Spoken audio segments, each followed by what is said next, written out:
Hi everyone, Brian from Bear Bull Traders. It's a weekend. It's February 12th, and I hope everyone had a good week. This, of course, is the weekend video where we'll take a look at last week's price action, and then we'll take a look ahead. So it was yet again another interesting week. So let's deep dive and take a look at what happened. So let's start out and take a look at what happened last week. Just a quick overview. We had that CPI data come out on Friday. Knew it was going to be a market moving event, and it certainly was. They came out hotter than expected, sort of a inflation indicator, 7.5 versus 7% expected.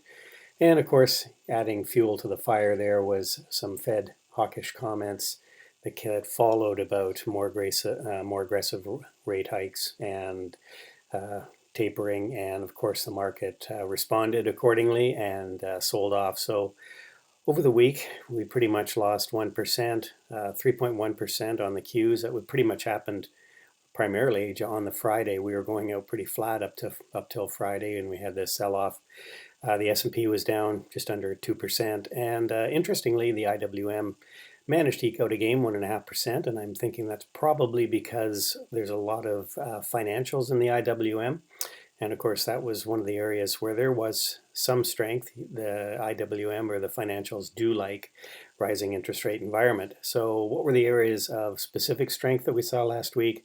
Of course, energy, this recurring theme, continues to push higher here, and basic materials also had some specific strength on the week. We did get, of course, there were a bit of strength in the financials as well. Tech and communication services, of course, came under the greatest pressure with the rising interest rates. And again, the 10-year Treasury note, we did push over 2%, but we ended up down under it just at the end of the week there.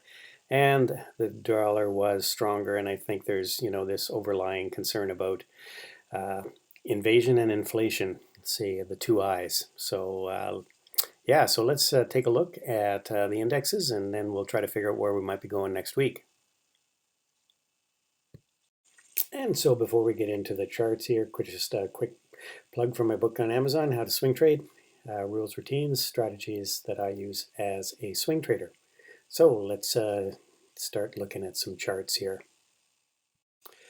Okay, so let's take a look at some of the stock charts, and we'll start out as always with the treasuries, and you can see here we're really extended on the 2-year yields. We're up at 1.5% now, and really overbought by RSI standards, but we just continue to push higher on the 2-year, of course, with pending rate increases. And the 10-year, we did stall out a little bit on Friday. You can see we did make it over 2%. We did pull back on the day Friday, but again, trending up, but possibly a little bit of a pause here, and always a concern when the 2-year starts to catch up with the 10-year. Indicator of possible going into a recession. So that's being watched by a lot of people. So you can see here the transports had a really pretty bad day. You can see we got back up almost to this area of resistance, and you're going to see that's a reoccurring theme. Got back almost up to resistance on Wednesday. Looked like we were going to get an ABCD pattern, but that really pulled back here after that CPI data, and then the Fed comments that followed really took the market lower here, especially Friday, as concerns were heightened about inflation, of course, response to, and invasion concerns as well with Russia and Ukraine.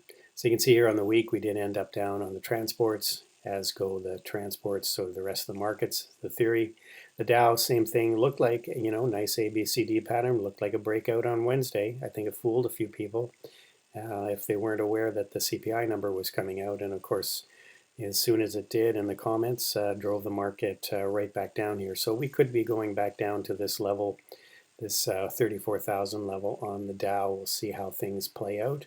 But it took us back into this sort of value trading range here. We did break down from it. If it had held here, this area, I would have been more encouraged about the possibility of some churn sideways, but it doesn't. This real sell-off that happened going into the close here, later stages of the day on Friday, really took the wind out of the sails of that possible, sort of possible rally continuing back up. And you can see here on the weekly, we did finish down about 1% on the week. The Qs, really the same sort of story, although they weren't quite as positive. We did try to break out here. It wasn't quite a breakout because we didn't get back above this prior high. But again, you can see Thursday, Friday, really bad price action on volume too, by the way. That wasn't mom and pop. Those were probably institutions and managers selling as well. The SPY, sort of same story here. We got this pullback. We got a bit of consolidation, built some area of fair value. It looked like we were going to break out there on Wednesday. And then, of course, same comments on volume, of course, too, and not looking that great. The IWM, again, sort of a head and shoulders pattern here. We did break out. Looked like we were going to break out. A nice, again, ABCD pattern, breakout, confirmed breakout. And then that CPI number hit. Always important to know what in market moving news might be coming out, and certainly CPI was flagged. I flagged that as a significant event that could have moved the market one way or another. If we'd have come under 7 or under on the percent side of the CPI, would have been very positive for the market, but unfortunately we didn't. And IWM on the week, again, we managed to eke out a gain. Not great volume, but still managed a gain nonetheless. The VIX again popped up Thursday, Friday, and we went right back into this area of prior support and resistance, and of course bounced right off there and back up again. Although we were well off on Friday, the high of the VIX, but again, typically on a Friday, VIX does tend to pull back a bit. The dollar, again, we had strength in the dollar as prospect of more interest rates and higher interest rates, probably strengthening the dollar a bit. Also, any kind of geopolitical risk, money tends to flow into the US dollar, sort of a safe haven trade, if you want to call it that.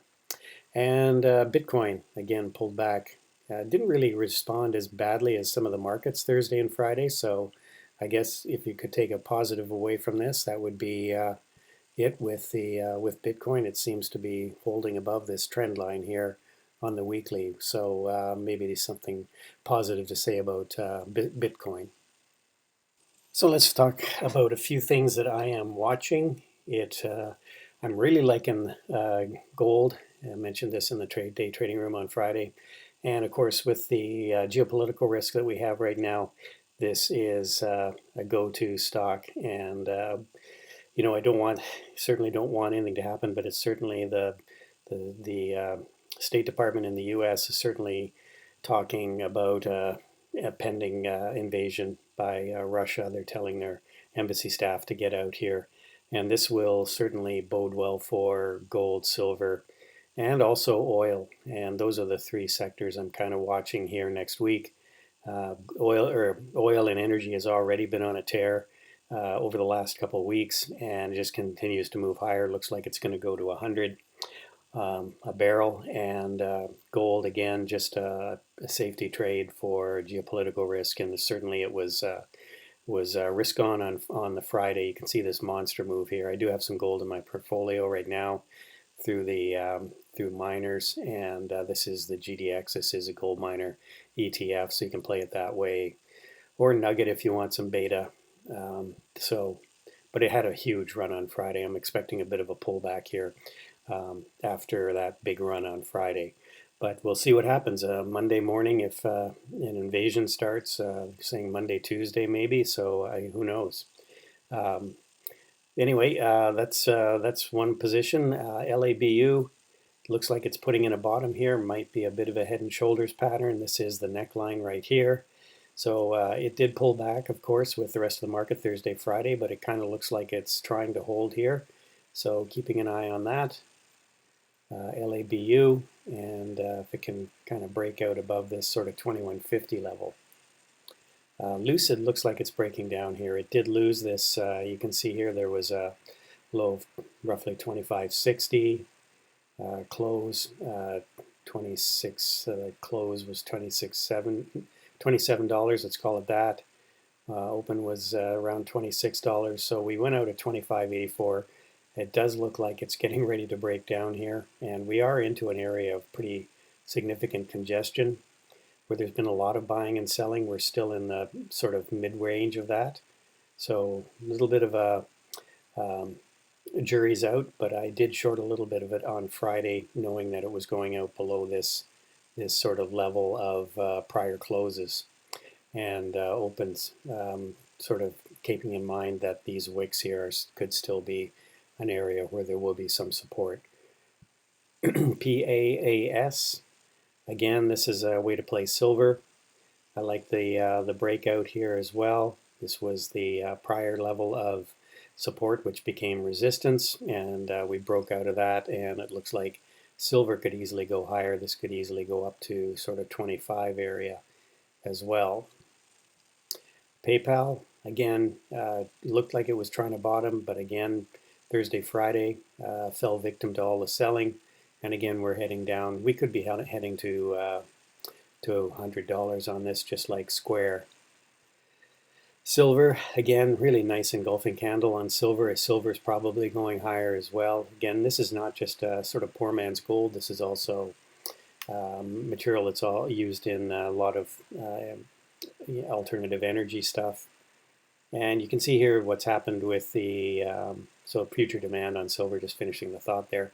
Yeah, so this is the SOXL, the semiconductor ETF, and you can see what a beating it took on Thursday and Friday. Of course, anything with high PE multiples, technology, rising interest rate environment don't do well, but there's a pretty significant area of support down around this 37 level. You can see it back here, double bottom.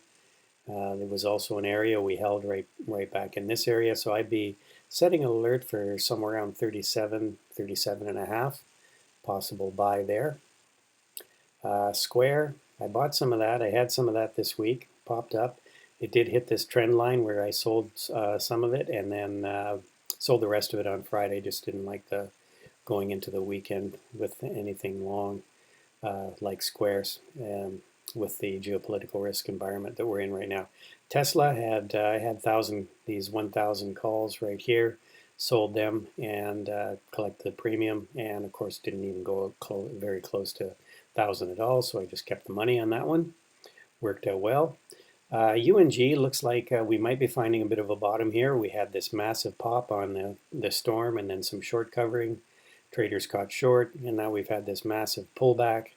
And we might be finding a bit of a bottom here. And again, natural gas will probably pop up as well if we do get a invasion. And of course, here's USO oil just continues to stay in this uptrend. Look at this 20 moving average here, just continuing to confirm the uptrend. And WWC or WCC came back here, got back in, got out. And really nice pop back up again. I might be actually. Let's look at that again. I might be looking to get back in again here around 120. If we get back down there, just seems to be trading in a range. Every time it gets to this level, seems to be finding some support, and every time it gets back up around 130, find some resistance. So just a nice range trade. XLF, big pullback Thursday, Friday with the rest of the market. And despite the rising interest rates, which financials do well in, so I'd be looking at this pullback as possibly an opportunity if we can get back to these moving averages in this area of prior resistance here, which is around sort of 39-ish area. And ZIM, nice move up here. Now we're going to get a bit of a pullback, so maybe back to this moving average could be an opportunity. Okay, so that's a wrap. Let's summarize what we've got going on here. We do see support on the Dow, 34,000, and this resistance, 35,800. This is almost exactly where we topped on Wednesday and pulled back from. And so these numbers really haven't changed much. Same resistance. We did sort of the same thing. We topped right at these resistance levels that I had from earlier in the week, and 370, 460. And the only thing that's a little bit different, the IWM, we did manage, as I said, to eke out again. So we did, so this resistance level did change a little bit here, but all these resistance levels still in play. What have we got coming up? In terms of economic events, we've got producer price index on Tuesday at 1:30. And of course, this Russia-Ukraine situation is probably going to have a positive impact on gold, silver, and oil as that um, potential conflict continues to brew. And in terms of earnings, we still are having some earnings here. We still got lots of earnings to go. We've got Advance Auto Parts and Avis after the market close on Monday. Bunch on Tuesday, Vicom, Marriott, and then some tech companies, RBLX, UPST, Airbnb will be interesting. And Wednesday, Shopify, and then of course some semiconductors and more tech stuff on after the market close on Wednesday. So that's it, everybody. Hope you have a good rest of the weekend. And we'll see you in the Bear Bull Trading Room, 8 o'clock in the morning. We start live on YouTube and right up into the market open. And then, of course, members will be with us trading that open. So that's it. Have a great weekend and rest of the weekend. And we'll talk to you all on hopefully on Monday. Bye for now.